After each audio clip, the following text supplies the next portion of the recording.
Assalamualaikum warahmatullahi wabarakatuh. Perkenalkan, nama saya Sinta Sartika Rizky dari jurusan Pendidikan Biologi, Fakultas Pendidikan Matematika dan Ilmu Pengetahuan Alam, Universitas Pendidikan Indonesia.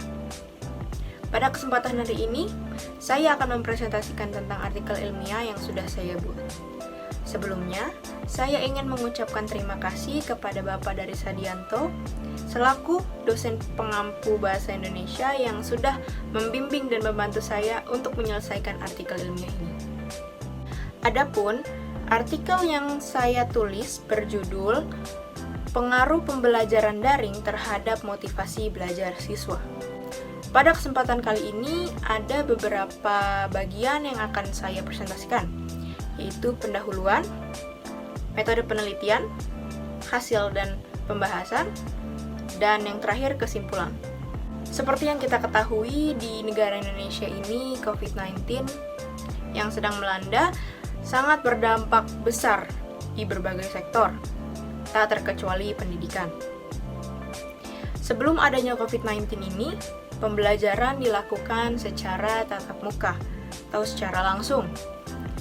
Tapi setelah adanya COVID-19 ini, pembelajaran harus dilakukan secara daring sesuai ketentuan pemerintah untuk memutus rantai penularan COVID-19. Peserta didik pastinya memiliki motivasi belajarnya masing-masing. Namun, semenjak diberlakukannya pembelajaran daring ini, peserta didik mulai kehilangan motivasi belajarnya. Banyak peserta didik yang mulai bermalas-malasan, dan banyak juga orang tua yang harus membantu anak-anaknya dalam mengerjakan tugas. Kontrol orang tua dalam mengawasi peserta didik dalam penggunaan smartphone dan media pembelajaran daring lainnya masih kurang baik. Hal ini dapat menyebabkan peserta didik kecanduan bermain smartphone yang tidak ada hubungannya dengan pembelajaran. Penelitian menemukan bahwa pembelajaran daring secara signifikan mempengaruhi motivasi dan hasil belajar siswa. Semakin baik pembelajaran daring diberikan oleh pengajar, maka semakin baik pula motivasi dan hasil pembelajaran siswa. Begitu juga sebaliknya. Oleh karena itu, peran pengajar adalah untuk mencari cara bagaimana sekreatif mungkin untuk menyampaikan materi-materinya dalam pembelajaran daring yang bisa meningkatkan motivasi belajar peserta didiknya. Pada artikel kali ini, saya akan membahas tentang bagaimana motivasi belajar mahasiswa dan siswa setelah diberlakukannya pembelajaran daring ini. Kendala apa saja yang dialami dan bagaimana keefektifan pembelajaran daring ini. Pembelajaran daring merupakan pembelajaran jarak jauh yang tidak terjadi kontak langsung antara pengajar dan pelajar. Pembelajaran daring juga memanfaatkan teknologi untuk melangsungkan pembelajaran. Komunikasi dilakukan secara dua arah menggunakan radio, komputer, telepon, internet, video, dan sebagainya. Motivasi belajar adalah dorongan atau kekuatan yang ada pada diri individu yang menjadi penggerak saat melakukan suatu tindakan. Penelitian ini menggunakan metode studi kasus berupa survei yang dimulai sejak tanggal 21 Oktober hingga 28 Oktober dengan mengambil sebanyak 46 sampel siswa dan mahasiswa.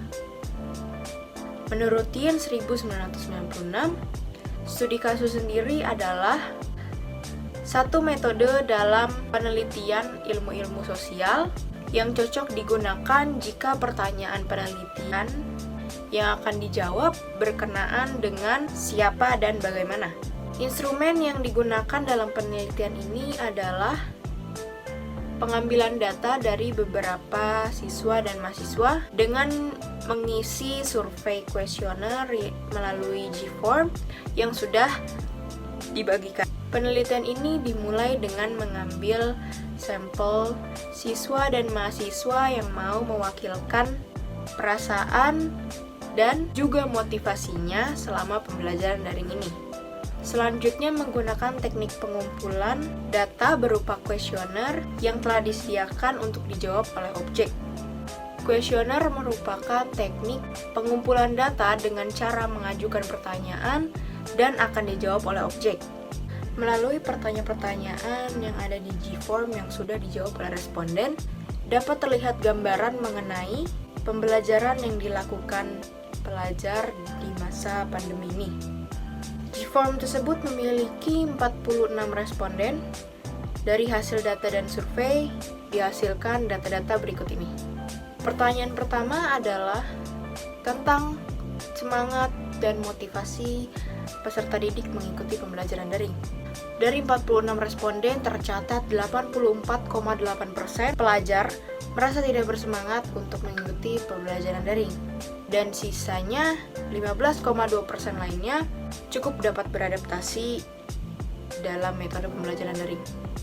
Penyebab kurangnya semangat pada para pelajar ini dapat disebabkan oleh faktor internal dan eksternal.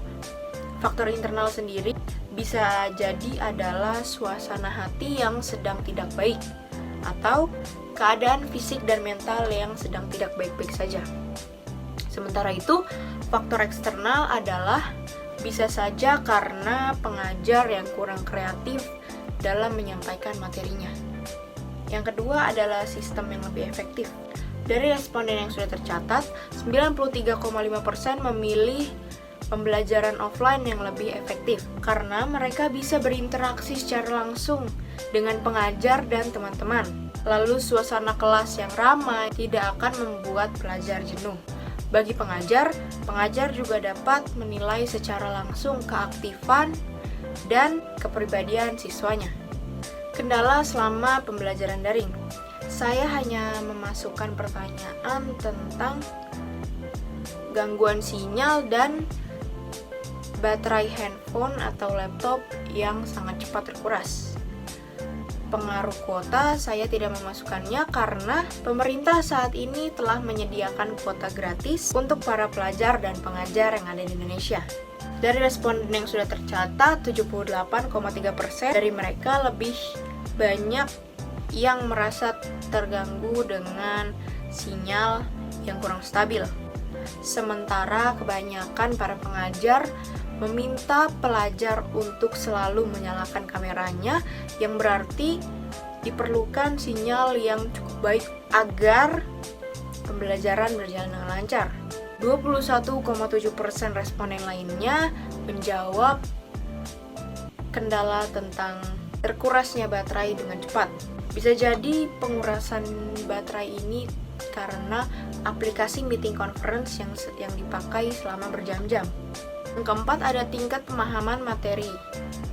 84,8% dari mereka menjawab mereka merasa kesulitan untuk memahami materi yang diberikan oleh pengajar. Pemahaman materi adalah hal yang paling penting dalam pembelajaran. Selama pembelajaran daring ini, banyak sekali pelajar yang kesulitan untuk memahami materi. Kadang karena sinyal yang menyebabkan materi pengajar menjadi tersendat-sendat. Yang kelima adalah perasaan bosan selama pembelajaran daring ini. 91,3% responden merasa bosan dengan alasan yang bervariasi, yaitu cara mengajar yang kurang menarik, mata yang lelah karena terlalu lama menatap layar, kurangnya interaksi langsung dengan pengajar dan teman-teman, juga materi yang seringkali sulit dipahami. Sistem pembelajaran daring yang saat ini dilakukan cukup kurang efektif dikarenakan masih banyaknya kendala-kendala yang terjadi.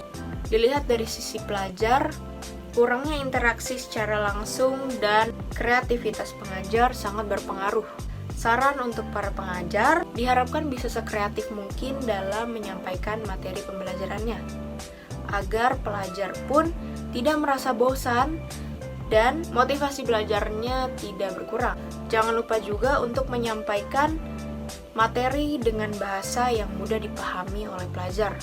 Dan kepada pelajar diharapkan agar selalu bersemangat dalam menuntut ilmu meskipun masih harus melakukan pembelajaran secara jarak jauh. serta lakukanlah hobi yang bermanfaat untuk kesehatan fisik dan mental agar mengurangi rasa jenuh karena terlalu lama di depan layar handphone atau laptop. Baik, sekian presentasi dan penjelasan artikel ilmiah dari saya. Mohon maaf bila ada kesalahan. Akhir kata saya ucapkan terima kasih. Wassalamualaikum warahmatullahi wabarakatuh.